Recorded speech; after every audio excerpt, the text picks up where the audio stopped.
IVF treatments పై 20,000 discount. Doctor consultation మరియు ultrasound scan ను ఉచితంగా అందిస్తున్నారు. 49 అంటే సంతానం, 49 అంటే సంతోషం. నమస్తే రమ్మగారు. నమస్తే జయ. రమ్మగారు, మనము విక్రమ బేతాల కథలు చెప్పుకొని చాలా రోజులు అవుతుందండి. ఒకటి చెప్పండి. పట్టువదలని విక్రమార్కుడు మళ్ళీ వెనక్కి నడిచాడు. కళేబరాన్ని భుజం మీద వేసుకున్నాడు. బయట వైపుకి నడుస్తున్నాడు శ్మశానంలో నుంచి. కళేబరాన్ని ఆశ్రయించుకుని ఉన్న బేతాళుడు మార్గాయాసం తెలియకుండా ఒక కథ చెప్తానని ఈ కథ చెప్తున్నాడు. పూర్వట కౌశాంబి నగరానికి నందనవర్మ అని ఒక రాజుగారు ఉండేవారు. ఆయనకి లేక లేక ఒక కుమారుడు కలిగాడట. కుమారుడు కలిగేసరికల్లా కుమారుడు కలిగాడని, అతని జన్మ సమయం ఇదని, జాతక చక్రం వేయమని ఆస్థాన పురోహితుడు ఒక ఆయనకి అప్పచెప్పారు. ఈ పురోహితుడు ఆ జనన సమయం అది తీసుకుని ఆయనకి అదే సమయానికి ఒక కుమారుడు కలిగాడు. ఇంచుమించుగా రాకుమారుడు కలిగింది, ఈయన పురోహితుడి కుమారుడు కలిగింది నిమిషాల తేడాతో ఒకటే సమయం. కొద్ది క్షణాల తేడాతో, నిమిషాలు కూడా లేవు, క్షణాలే తేడా. ఇద్దరు జాతకాలు వేసుకున్నాడు.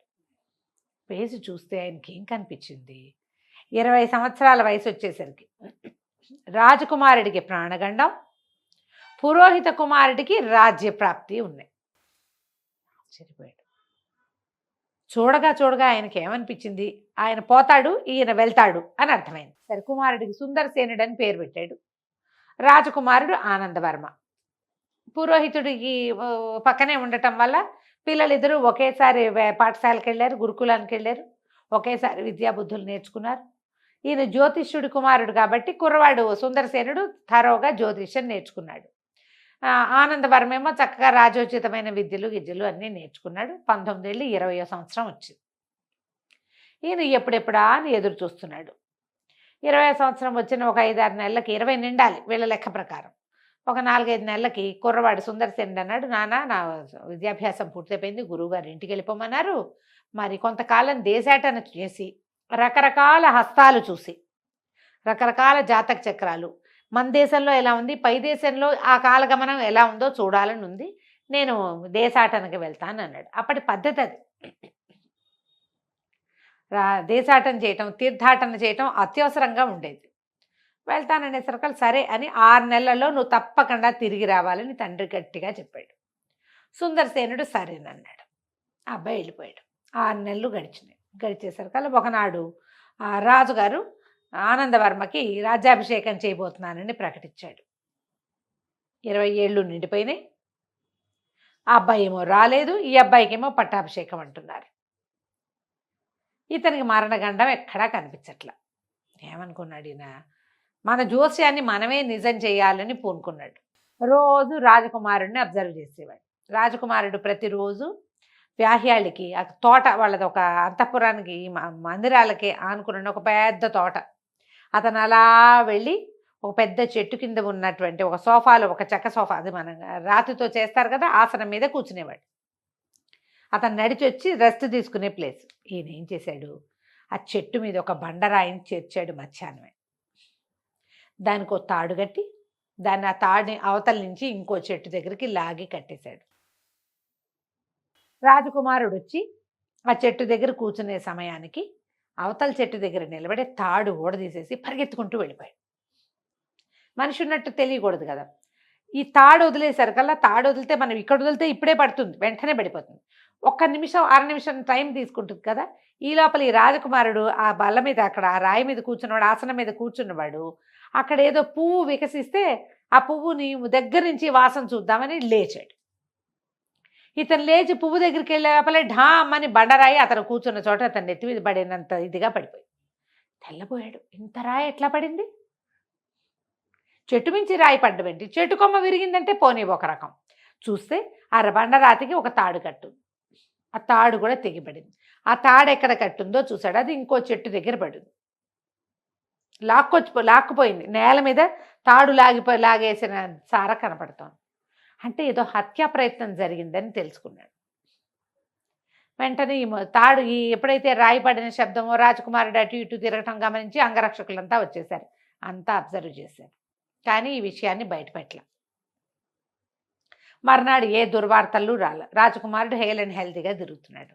ఈ పురోహితుడికి ఏమనిపించింది, ఆస్థాన జ్యోతిష్యుడికి ఇంకో ప్రయత్నం చేద్దామని రాజుగారు రాజకుమారుడు పడుకునే ఆ సౌధంలోకి ప్రవేశించి దాక్కున్నాడు సాయంకాలం.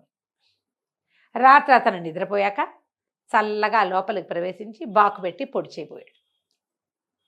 కానీ రాకుమారుడు మెలకుగానే ఉన్నాడు. గబుక్కుని లేచి పట్టుకున్నాడు. చీకట్లో ఈయనని తెలియలే. కను వెలుగులో ఓహో నిన్న నువ్వు హత్యా ప్రయత్నం చేసింది కూడా నువ్వేనా, 2 రోజుల క్రితం నువ్వే చేసావా అని పట్టుకుని ఎవరక్కడ అని కేకలు పెట్టాడు. అంగరక్షకులంతా వచ్చేసారు పరిగెత్తుకుంటూ. వచ్చేసేసరికల్లా ఇతను అడిగాడు, ఎందుకు నన్ను చంపాలనుకున్నారు? దీపాలు తెచ్చేసరికి ఆస్థాన పురోహితుడు బయటపడ్డాడు. ఓహో, ఎందుకు చంపాలనుకున్నారంటే, ఈయనేం చేయలేక, మీరు చిన్నప్పుడే నేను జ్యోతిష్యం చూశాను, మేము ఇది చక్రం చూశాను, మీకు ఇప్పుడు మరణం ఉంది, నా కుమారుడు రాజు అవ్వాలి. వాడేమో దేశాటనకి వెళ్ళాడు, ఏమైపోయాడో తెలియదు. కనీసం నేను చంపేస్తే వాడు రాజు అవ్వటం నిజం అవుతుందని నేను చంపబూనుకున్నానని చెప్పాడు. రాజకుమారుడు అన్నాడు, బాగానే ఉంది, నాకు ప్రాణగండం ఉంది, 2 గంటలు నువ్వే చేసావు కదా, ఒకటి ఆ రాయి పడంటే చచ్చేవాడిని, నేను ఇప్పుడు నిద్రపోయి ఉంటే నన్ను నువ్వు పొడి చేసేవాడివి, ఏదైనా ప్రయత్నాలు జరుగుతాయేమోనని మేము అప్రమత్తంగా ఉండి మెలకుతోటి ఉండి చూసుకుంటున్నాను నేను. ఇప్పుడు నాకు ప్రాణగండం తప్పినట్టే నీ కొడుకు ఎక్కడైనా రాజప్రాప్తి జరిగిందేమో, నీకేం తెలుసు?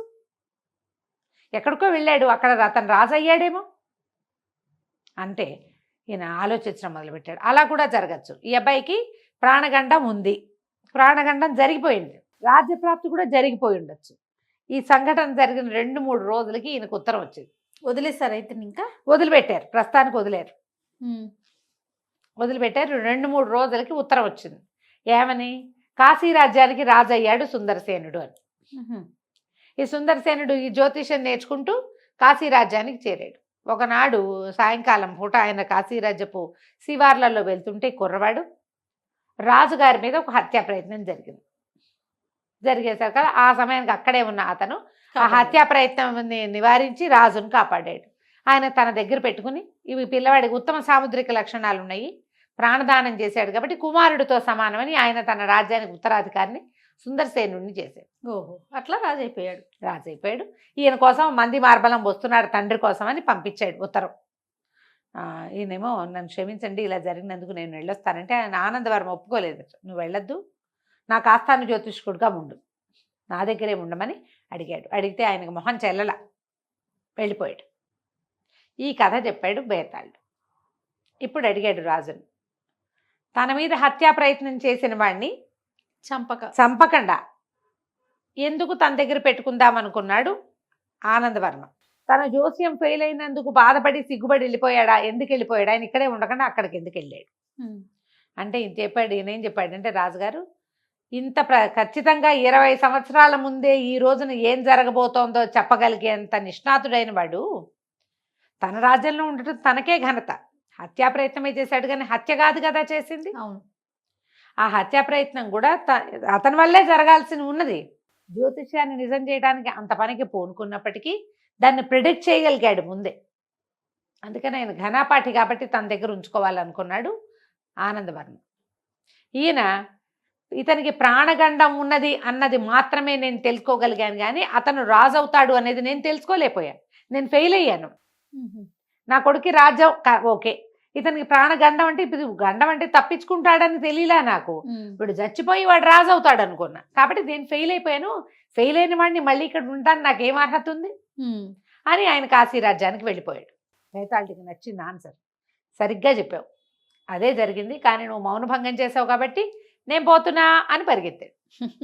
వెనక్కి వెళ్ళిపోయాడు. మళ్ళీ రాజుగారు వెనక్కి తిరిగి లోపలికి నడవడం మొదలుపెట్టాడు. కథ కంచికి మనం ఇంటికి. నమస్తే. నమస్తే.